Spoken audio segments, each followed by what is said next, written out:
Welcome to Open House. My name is Michael Peterson. I am your student's teacher for this semester for computerized graphic design. What I'd like to do tonight is show you basically the policies of the class, show off some work that students have done in the class in the past, talk about college credit, go over some of the work that your students have done, and then give you some of my tips for success and show you a tour of the class website that your students are accessing every day. So to begin with this class, I asked students in previous semesters to, in an anonymous form, type out 5 words that they thought about with this class, and I put it into a word cloud generator. The more often the word was mentioned by a student, the larger it became, and I found this to be really interesting. I really like the fact they've got fun and challenging, different, creative, weird. Yeah, I'm a little weird. Stressful. So I really like the balance between kids having fun, but also finding that it was hard. And I really hope that what they got out of this was hard work, and learning is actually a good thing. I'm going to focus primarily on 3 things this semester. We're going to look at skills. So I'm looking at a lot of technical skills, from computer troubleshooting, which from a distance has proven to be one of the most challenging things to do for both your students and for me. We're going to focus on learning 3 primary Adobe applications. That's Illustrator, used for doing logos and drawings, Photoshop for doing photo manipulation, and InDesign, which is used for doing page layout for multiple page documents. We'll also be learning about project management, and we'll be focusing on some of the artistic principles of design, from color and shape and unity and texture, as well as essentially how to make things look better with the end user in mind. What is it that the end user needs, and how can you develop something that is going to be impactful? On top of this, I'm really hoping that through the hard work that they actually have justified self-confidence, that they know that through struggle, they can learn stuff and feel confident about what it is that they've done.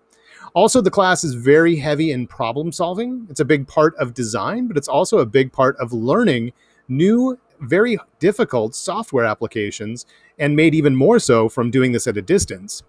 We'll try to build as much community spirit as possible. I've put people into breakout rooms so that they have other people to potentially work with and ask questions of, as well as me. And then ultimately, the idea of resilience. I'm not anticipating that all of the students in my class are going to go on to be graphic designers. That's not the point. The point is to actually have them work through something that is difficult and come out better on the other end. Now, some of the things that the students do have access to is they do have an opportunity. Now, it's an opportunity, not a guarantee, to earn college credit and a weighted grade. In order to do that, they would need to submit a 3-piece portfolio to the college. The college evaluates it, and once the college has evaluated it, if they earn a B or higher from the college on that portfolio, then a college class will be added to the student transcript. If you have questions, kind of a convoluted, difficult to explain process, let me know and I'll be happy to explain it in more detail. In order to do that, these are the 3 pieces that the student would need to turn in. Now, these are all samples from students in previous semesters who designed these. These were all first-year design students. The first one is they had to design a magazine cover, very heavy in type and imagery. Doing an entire magazine spread. It's a 4-page article that's in there. They don't have to write the article. They just have to focus primarily on doing the page layout and getting it structured and looking consistent. And then doing an Illustrator how-to project where they actually draw out, using Adobe Illustrator, a step-by-step series of instructions. Once again, these are all first-year students that designed these, and they turned out really well. I have a very high success rate of my students actually passing the college portfolio, and I'm really proud of the work that they do. Now, some of the other projects we'll do is dealing with Photoshop. I apologize, I'm going through this fast. I'm trying to hit the 10-minute mark. We'll do text effects. We'll do collaging, merging a ton of different photos together, doing different photo manipulation, adding things together, making it look natural, even in an unnatural way. And then we'll do more professional things like business cards. Once again, these are all first-year student work. I'm really impressed with what it is that these students can create after they've learned some of the basic fundamentals of design.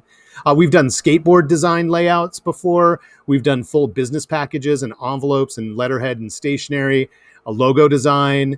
We've done bands. We've done a whole series of projects, including stickers. I've got a new machine at work that will let me print out stickers, which I'm really excited by. I also try to do as much client work as possible. Usually when we're on campus, we'll go around and we'll redesign work for clubs and sport teams on campus. You can see the one on the left as opposed to one on the right that my students created. I've had students help to create all of the advertising for the drama department, the after-school program, for our ROTC banquet, doing some stuff for our students that deliver coffee to the teachers. We've done geo-filters. We've worked with the feeder schools, developing dance tickets and stuff for De Portola and Farb. My students have created the Teacher of the Year logo, which was one of my proudest days, because when I was Teacher of the Year in 2013 for the district, the best part was having an award that had a logo that one of my students had made. I was running around the entire time pointing it out. That's my kid. My kid made that. So it was really exciting. Also, they've done a ton of other work for the district. They recently just did a logo design for the instructional design department for San Diego Unified. So a lot of the work, my goal is to have my students' work outside of the classroom and actually used by other people. And we're going to do probably even more than that. All right, so here are some of the basic class policies. Grading. Grading is broken down into 3 categories. Most of the day-to-day work will be in the assignment section. That's 30% of their overall grade. The quizzes and tests, I'll prepare them for in advance. I'm not looking to trick them. I'm looking to make sure that we have a base set of knowledge, and so that I can make sure that they understand the vocabulary and words that they're using. That's only 20% of their grade. And then the major portion of the grade are those 3 main projects, as well as some additional projects that we'll do. That will account for 50% of the grade. Now, attendance is really important. On a daily basis, we access Zoom. I try to make the Zoom sessions as short on me talking and as long, more with them doing work. They come into the room, they type in present in the chat room. They have to do 2 things to earn attendance. If they don't do those 2 things, they will be marked absent. The first one is when they show up, they type in present. And then at the end of class, I give them an exit slip. I use the exit slips to ask them questions, to gauge where they're at, to get feedback from them on if I'm going too fast, if I'm going too slow, things about software. I'm asking them and taking their temperature essentially every single day to try to find out where they're at, since we're not always able to talk one-on-one. They'll fill that exit form out. As long as they do both, they get attendance. As far as late work, I take late work up until a week before the end of each grading period. So at the end of the progress report and at the final grade, I will take late work. There is a reduction in points, but it's definitely a whole lot more than 0 points. So it's definitely worthwhile in catching up. Right now, I have all of their grades updated. I have 1 assignment left to grade, and I'll be current.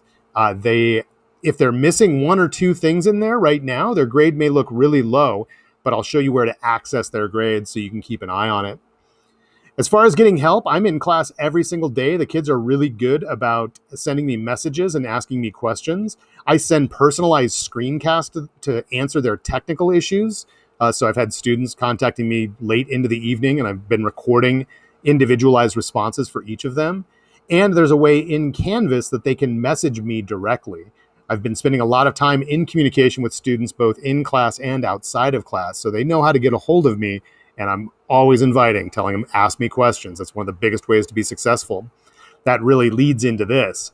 Being in class, absolutely huge. And for the most part, most students have been here every single day.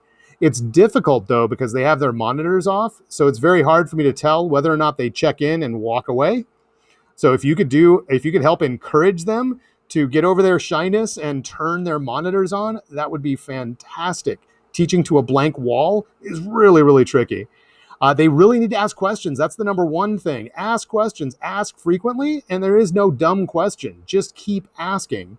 And definitely watch all of the videos that I produce. I record a tremendous number of step-by-step videos as well as written instructions to try to make sure that students have access to the information both in class and outside of class.